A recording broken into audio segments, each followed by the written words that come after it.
Hello, I'm Anna Fahey, Director of Strategic Communication for Sightline Institute. Today I'm going to give you some tips and tools for better connecting climate messages to our shared values and engaging more people in more meaningful ways and solutions. Speaking to values is about going for the gut, and of course, going for the gut is really about better understanding how our brains work. So, on the menu, we'll start with brains and guts, how we tap into emotion and reason. Then, your special sauce, powerful ingredients that you bring to the table. And finally, some recipes to take with you as you cook up change in your communities. One note and a warning before I continue. This is usually an in-person workshop, so there are places along the way to pause and do some work on your own. And the warning is for the cheesy food references throughout. The basic idea, the premise behind all of this, is that we are emotional creatures. We trust our value systems, feelings, and social cues more than cold, hard evidence. So, it's a good idea to review some of the emotional tricks our brains play. Here are just 5 of dozens of well-studied cognitive biases. You've probably heard about fast and slow thinking. We're emotional first, analytical later. So it's a reminder that facts are not a magic serum for changing minds. In fact, pouring on facts can have the opposite effect, entrenching people's existing beliefs. That's the backfire effect. Think of your belief system as a house, but not just any house. This is the very structure that your identity, your worldview, and yourself call home. New evidence that threatens even one building block of your house, and you put up defenses. It's to keep the whole thing from tumbling down. That means rejecting and ignoring new information that conflicts with what we already believe, and seeking out what reinforces our current thinking. And this is only partly a metaphor. Ask a neuroscientist, and they'll tell you that beliefs are physical, established in the very structure of our brains. To attack them is like attacking part of a person's anatomy. Plus, it's chemical. The brain on politics is essentially the brain on drugs. The same chemicals are in play. Positive emotions are related to dopamine, the feel-good love chemicals, and negatives are associated with chemicals that make us feel bad, like fear and anxiety. Partisans seek the good chemicals and avoid the bad ones. And we all do this. There's something called the blind spot bias, where we only see cognitive failures in others, but we all do it. Take climate change. Studies show that people who are already concerned about climate change are most likely to notice unusual weather, while those who are dismissive of climate science are less likely. Same goes for party identity. Democrats are more likely than Republicans to perceive winter temperatures as warmer than usual. All is not lost. It all just means that we need to work with the brains that we have, tapping into values and emotions with our messaging. Words matter. Messengers also matter a lot. I'll start with a focus on words. You hear a lot about frames or framing. Shortcuts are the default patterns of thinking we rely on to make sense of the world. Most of these are deeply intertwined with language. Different words trigger different frames or narratives in our heads, and those shape our understanding of how the world works. They are not all accidental. Some are, but some are strategic and calculated, and that's why we need to be savvy, both in the words we use and what we're hearing. I like to think of frames more as train tracks. A certain track sets up a narrative or image in our minds, taking our thinking in a certain direction. A different track might take us a different way. The track we're on defines the narrative, the actors, agency, problems, and solutions. And once we're on a track, it's hard to change course. Here are some examples. We all talk in terms of tax relief, tax break, tax burden. Taxes are defined consistently as negative, painful, something to endure.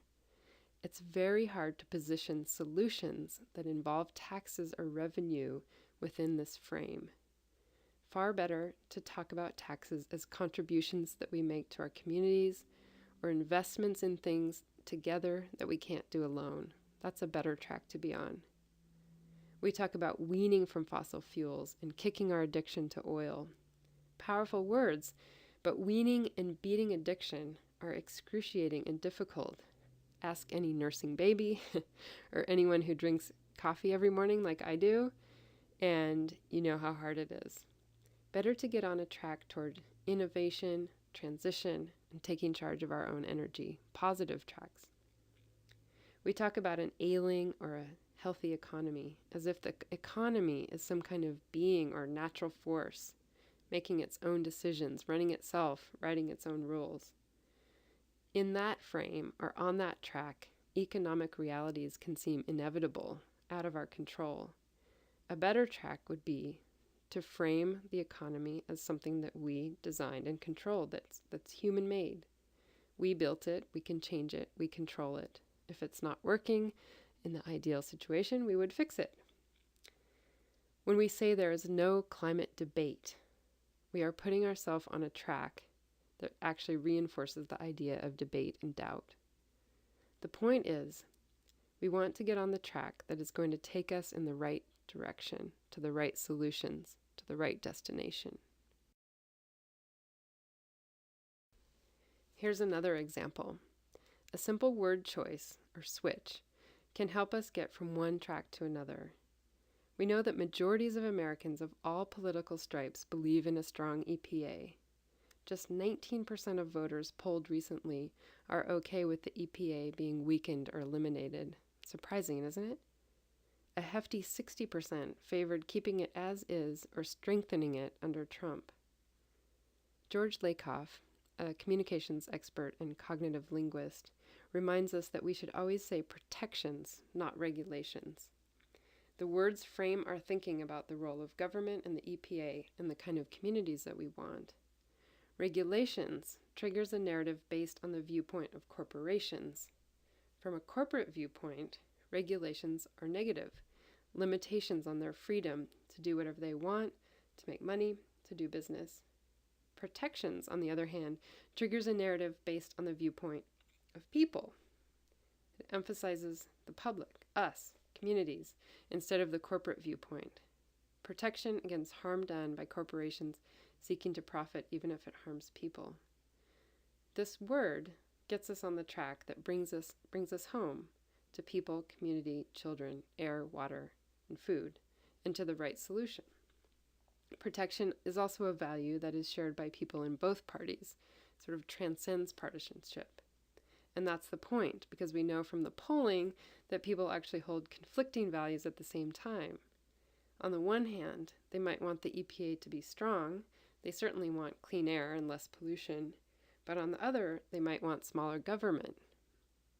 Often our job is to toggle people to the most helpful side of their belief system. So protection, or protections, is a word that gets us thinking about air, water, food, people.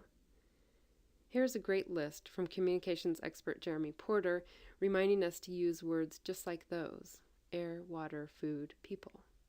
The rule of thumb here is to speak in plain, simple language. Use words that everybody else uses. Why? The words we say can invite someone in or turn them away. Some words are loaded with partisan baggage, like climate, for example. Others are concepts that lots of people can agree on, like pollution. Again, they sort of transcend partisanship. Our words also signal what is important or what is not. Is it about people? Is it about me, my food, my water? Or is it about something abstract or far away, something that I don't have time or resources to think about right now, like emissions and polar bears, for example?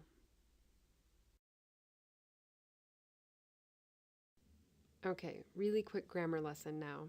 Sorry, it's also a very boring slide with no food pun or anything. When we use the passive voice, or passive sentence construction instead of active, we leave out who is doing what. Here's a classic example. In the passive, we have mistakes, but we don't know who did it. In the active, we know who did what. We have an actor. It seems like a small thing, but passive can make a problem seem inevitable or beyond our control, in the same way that we were talking about frames or train tracks. It makes it harder for us to shape a conversation around solutions, who's responsible, or causal relationships and accountability when we don't have a who. But you see this kind of construction all the time.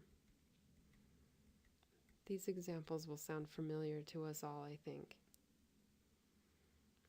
The point is that active sentences would show better how we got these situations in the first place and who to look to change.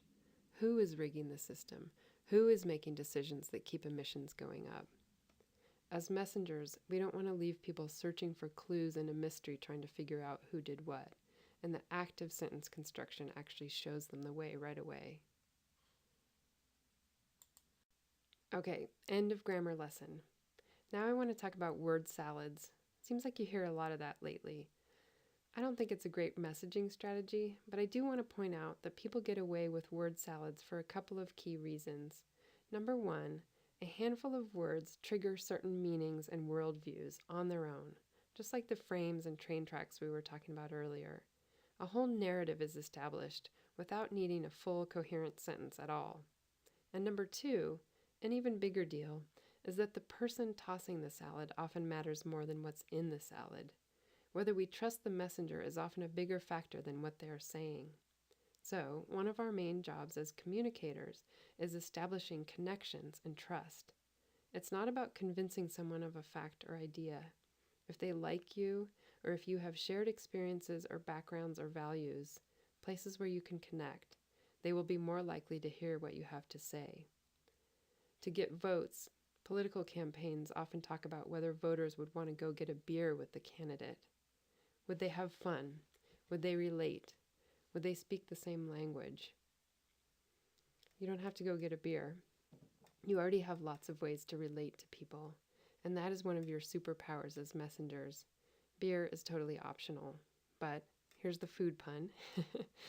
It does remind us to tap into our own emotions more often as a powerful tool to engage more people. A hero of mine, Katharine Hayhoe, is a climate communicator who definitely practices what I'm preaching here. If you don't know her, you should look her up. She's got tons of great resources and videos online. She's a professor of climate science at Texas Tech in Lubbock, Texas, and she's also an evangelical Christian. She says, "I never say to anybody, here's the data, and if you don't agree with it, you're an idiot. No way." What she does is connect over a value or a shared experience or a concern that they already share in common. She says, "This is what I believe, and I know you do too." At church or a chapel service or a Christian college, she talks about God and the Bible and her faith. She gets people nodding along together with her, and only then does she talk about science and impacts and solutions. So she starts with values. And in this way, she establishes that she's one of them, not an outsider, telling them what to think. She holds the same values and same belief system. She shares their experiences. Then she also talks about the science in very plain language. This is kind of a climate science elevator pitch. It's real, it's us, it's bad. But she never stops there. She does not leave out solutions and some kind of hope or optimism.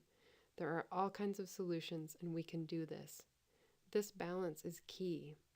Often, the real reasons people object to a problem, especially climate change, is what they fear about what it means to do something about it. Positions and attitudes often have nothing to do with science or religion, but everything to do with what we call solution aversion. They think it means a loss of comfortable lifestyles, loss of freedom, or the government controlling what we do. This is our brain, again, working overtime to defend our partisan identity, to defend our worldview. So, if you can establish belonging and trust, you are going a long way to get people to listen and to care. What we're trying to do here is not so much changing minds. If we do that along the way, that's great. That's a bonus. But our job is to, number one, toggle people to their better belief. Get their thinking on the right train track. 2, build trust. find common ground and establish shared values and connections. 3, fire up people who already agree but aren't yet engaged.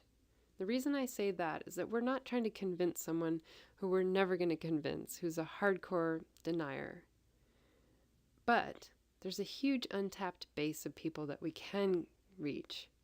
I grabbed one recent national poll.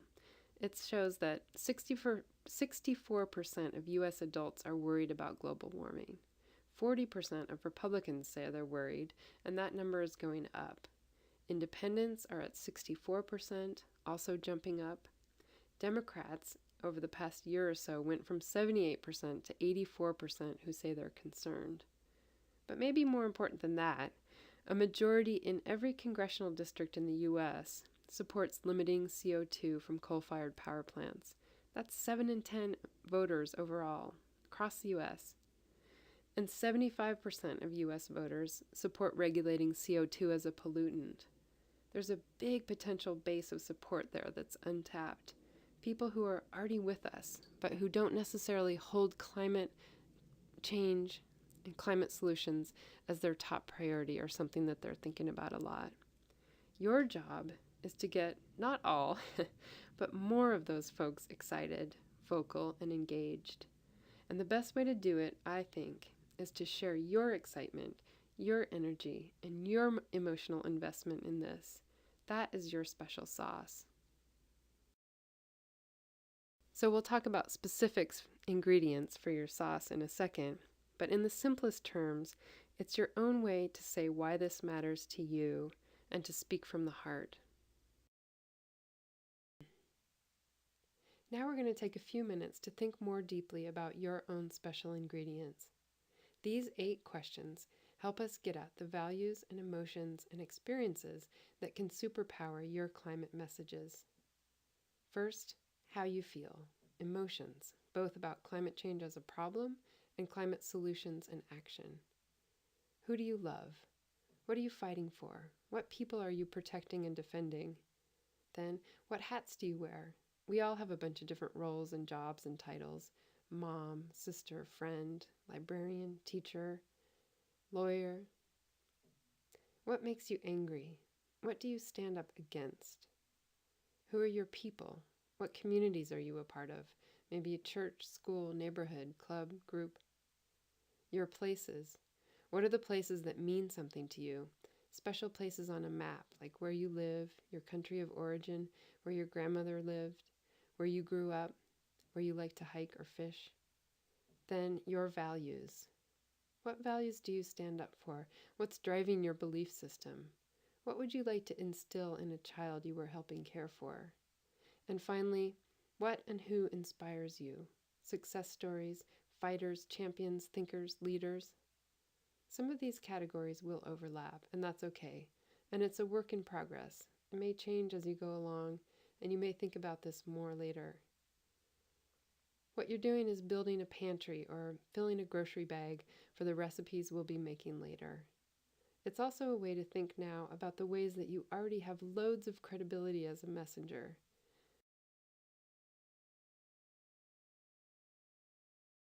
If you'd like to pause the recording and take a moment to fill out your own answers to these questions, go ahead and do so now.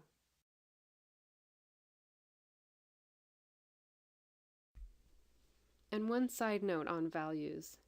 We definitely need to define ourselves with positive values. It's really important. But we also define our values by what we don't stand for, what we will stand up against.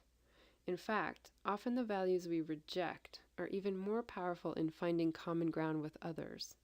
We may not see eye to eye with someone on what freedom or protection means in practice, but we may very well stand together against waste and greed and recklessness, more broadly and in practice. Your ingredients are how you make this issue personal, real, here and now, not abstract. And this is how we're going to pull in more people emotionally. I hear people say future generations a lot when talking about climate change, but what if what we did instead is what this scientist suggests and say out loud the names of young children that drive us to work at this problem and find solutions? It's a really powerful exercise. And what about this scientist? We often talk about what to expect in terms of climate impacts in 50 years or 100 years, but he makes that timeline real by talking about it in terms of his baby daughter's lifetime. How old will she be in 2040 or 2060? Again, I think this is a really powerful exercise, both for ourselves and to make our messages more powerful for others. All right, I told you that the food references wouldn't stop. They'll just keep getting worse. Now we're going to go through several tools, recipes for effective climate messaging based in values. First up is a climate pizza. Really, it's a message triangle, one of our standard formats for messaging strategy. The messaging triangle, or pizza, is a three-part narrative based on multiple rounds of in-depth national survey and messaging research. It identified 3 top-performing messages that are particularly strong together, and it goes like this. We are seeing climate impacts now, strange and severe weather, heat, drought, wildfires.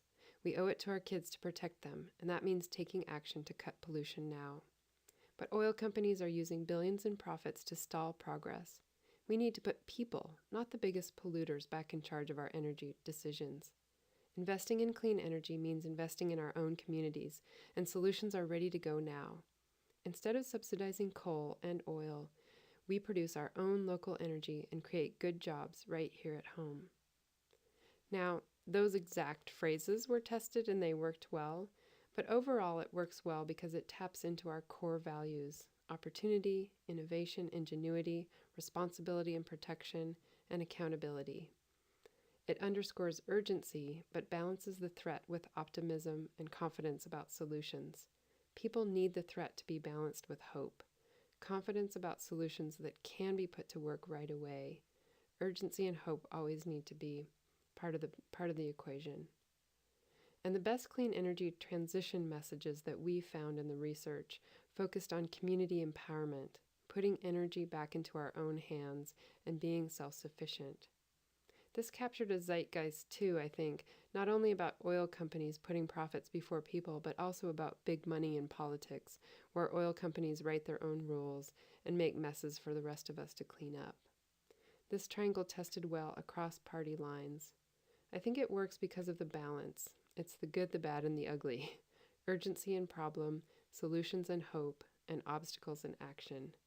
You can learn more about this research and find the messaging guide at climatenarrative.org. And yes, those are my kids. It's been a couple years since that picture was taken, but it's in there to remind us to pour on our special sauce. This message triangle works best when you use your own personal examples, and all our climate messaging works when we share our own emotional investment, why we're doing the work. The research also showed that it's best to use local and personal examples whenever possible, both of the threat and obstacles, but also success stories about solutions. You don't have to use the exact words and phrases that we tested, although you can. The main thing is to hit on all 3 points of the triangle, to hit those 3 top values and use them together: responsibility, opportunity, and accountability. Here's how EPA Chief Gina McCarthy did it. She talked about how this is about protecting our health and homes, that we have a moral obligation to act on climate. She mentioned that special interests stand in the way. That's big. That's the accountability piece. And then she said that energy investments spur ingenuity, innovation, and investment. We will lead. We can do this. Again, you can go to climatenarrative.org to get the full guide, as well as explainer videos in English and Spanish. The next recipe: what can we learn from brownie mix? Apparently all my examples are junk food. I nixed the salad, but I kept beer and brownies and pizza so far. Anyway, imagine yourself standing at the grocery store trying to choose a box of brownie mix. You will note that on the front of the box, on every single box, is delicious brownies. That's really about it. Not the ingredients or the instructions, not details about how leavening agent is activated or chocolate to flour proportions. Even the back is simple, a few easy steps with pictures. You pick the brownies that look the yummiest. and the box that signals a few things that you are looking for, like maybe organic or extra fudge or walnuts or gluten-free. This is a lesson for talking about policy solutions. Stay on the front of the brownie box. The details are mighty important, of course, but as many a wise pollster and political consultant has told me, when you are explaining the details, you are losing. So, say what it is in plain language. Focus on the big, important outcomes. Always keep the big picture in focus and help people visualize the results. Talk about the good, yummy stuff. What are the benefits? Why does it matter? And what are they going to get? The details are available and clear, but they are not the focal point. When we're in the details and in the weeds, we risk ceding the whole storyline, what you'll get, and the moral high ground, why it matters, to opponents of our policies. Now we're going to make a sandwich. This is a simple, powerful recipe you can use all the time, whether you're writing an email, making a speech, or talking to your neighbor. You sandwich whatever policy, impact, science, complicated, complex, abstract information you want to share in between two value statements. In other words, saying what's at stake and why it matters. Here's the recipe. First, a slice of bread. Say why it matters to our families, our values, our future, our communities. Make it personal, emotional, not necessarily drama or tears, but say why you care. Share your emotional motivations. Then the fixings.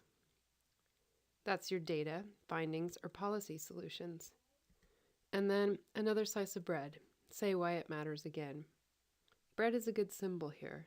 We break bread together. We have kitchen table issues. We come together around food. It's a symbol of community, social bonds, and shared values. Plus, think about a sandwich. The bread holds it together. The bread makes it recognizable and familiar. All that stuff in the middle is really important. It makes the sandwich, but it's hard to eat on its own. It's messy. The bread makes it so we can actually pick it up and digest it. In our workshops, we take a few minutes to make our own sandwiches now. Pick a fact or tidbit or policy idea for the meat, the fixings. The bread is going to be your own personal way of saying why it matters. Pull from what you jotted down about your own state of mind, your emotions, your people, your places, and your values. Take a moment to do that now, and then we'll resume. The last recipe is more like a grocery list. This is a post-it note I have by my computer screen at work. It's a simple checklist that sparks me to think about some of the things that we've talked about today. Is it about people? Did I say why it matters? Am I mostly going for the gut or the brain? Am I lost in the weeds? In other words, am I on the front of the brownie box, or did I at least make a sandwich for the wonky stuff in the middle? Did I say it in plain language? In a way, all of this is asking the same question a bunch of different ways. Is my message based in values? Am I going for the gut? Am I pouring on my own special sauce to engage more people more deeply and more emotionally on the climate issue and climate solutions?